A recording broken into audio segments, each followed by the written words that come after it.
Bonjour, bienvenue dans cette vidéo.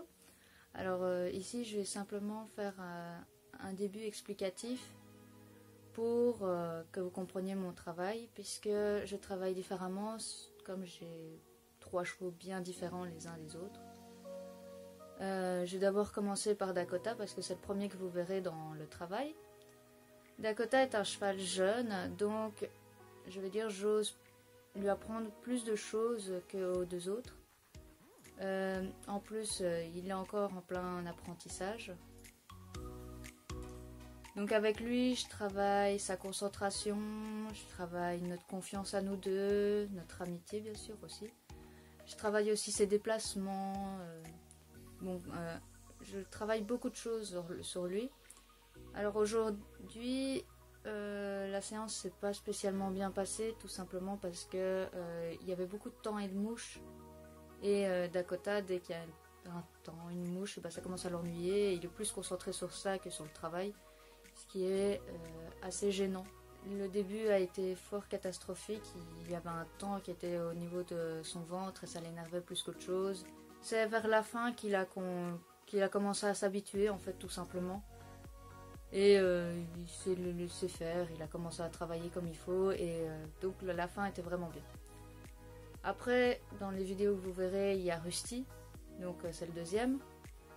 Lui est un cheval plutôt âgé, puisqu'il arrive près des 20 ans. Ce qui fait que je le travaille beaucoup moins. Enfin, beaucoup moins. Je le travaille moins longtemps. Et en plus, il a certaines mécaniques qu'il ne connaît pas. Par exemple, reculer, il a du mal. Ou quand, par exemple, je le longe, et en fait... il a appris d'une certaine manière qui fait que si maintenant j'essaye de, comme vous le verrez à un moment dans la vidéo, je vais m'arrêter et je ne vais plus faire attention à lui. En fait, je vais regarder par terre et je vais juste tourner la main parce que la longe tourne, donc je dois suivre le mouvement. Mais je ne ferai plus attention à lui et vous le verrez qu'il continuera parce que c'est Rusty. Il a appris d'une certaine manière, ce qui fait qu'il continue de cette manière. Et comme vous pourrez le voir, donc il était pas... C'est pas qu'il n'est pas concentré, c'est juste que il n'a pas fait attention.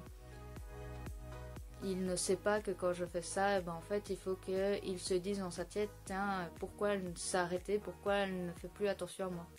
Il ne le sait pas spécialement, donc j'en m'occupe encore beaucoup de ça avec lui. Je le fais très souvent d'ailleurs. Enfin, dès que je le travaille à pied, je le fais parce que je veux qu'il comprenne. D'ailleurs, vous verrez à un moment, je vais même... un peu secouer la longe pour dire « Hé Rusty, je suis là ». Et là, il va comprendre que tiens, il y a un truc bizarre. Donc je vais encore travailler ça avec lui. Mais sinon, c'est des plus petites séances et aussi lui, je le lâche. Je le mets en liberté parce qu'il est beaucoup plus à l'aise en fait en liberté. Ce qui est marrant. Donc, en fait, avec lui, j'ai en fait beaucoup fait de liberté.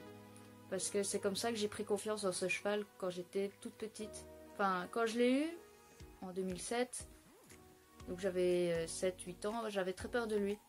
Et c'est vers mes 12 ans, plus ou moins, que j'ai commencé à attraper confiance en lui parce que j'ai commencé en liberté en fait, tout simplement. Je le lâchais en piste et après j'étais dans la piste avec lui et je faisais plein de trucs. Et enfin, pour le dernier, donc Zéphirin. Lui ne connaît pas le travail à pied, donc je commence petit à petit, tout doucement, à essayer de lui expliquer. Par exemple, être longé, ça fait très longtemps qu'il n'a plus été longé, donc il a perdu en fait ça. Et il ne sait plus trop comment faire, enfin, il a du mal quoi. Et puis, comme il n'aime pas spécialement en fait d'être longé, il va très vite bouger sa tête, l'air de dire « hey, j'ai envie de partir autre part » et il va essayer de partir avec autre part. Et comme il sait qu'il a de la force, il l'utilise quoi. Avec lui, oui, j'ai toujours des bonbons dans la poche parce que je sais que pour attirer son attention, il faut au moins avoir un bonbon, au moins. Enfin, je fais pas ça vraiment pour attirer son attention, je fais plus ça pour le récompenser quand il fait quelque chose de bien, c'est normal. D'ailleurs, vous verrez que j'ai une façon de récompenser les chevaux qui est différente. C'est un peu bizarre. Parce que en fait Dakota, comme il a encore beaucoup à apprendre, je lui apprends à être récompensé par des caresses, des mots, tout simplement. Pour comme ça, lui, il peut s'habituer à autre chose que les bonbons. Et j'ai pas envie de l'habituer trop aux bonbons parce que c'est pas spécialement bien. Par contre, Rusty et Zeph, Rusty il est vieux et il a toujours été habitué aux bonbons, donc j'ai envie de dire, un peu obligé. C'est pas vraiment obligé, mais c'est parce que pour lui c'est plus naturel d'être récompensé aux bonbons. Et Zeph, ben, c'est parce qu'il est gourmand. Alors, leur reprise à tous les trois était super. Bon, voilà les explications pour le travail. Alors maintenant je vais vous laisser avec le reste de la vidéo où vous verrez tout simplement les vidéos que j'ai fait pendant qu'on travaillait. Aussi, si vous voyez, petit message comme ça, si vous voyez la qualité des vidéos différentes, c'est normal parce que là j'enregistre avec mon téléphone. Alors que quand j'étais avec les chevaux, j'enregistrais avec une caméra. Donc je vous laisse avec le reste de la vidéo et n'hésitez pas à vous abonner. Au revoir!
Ciao.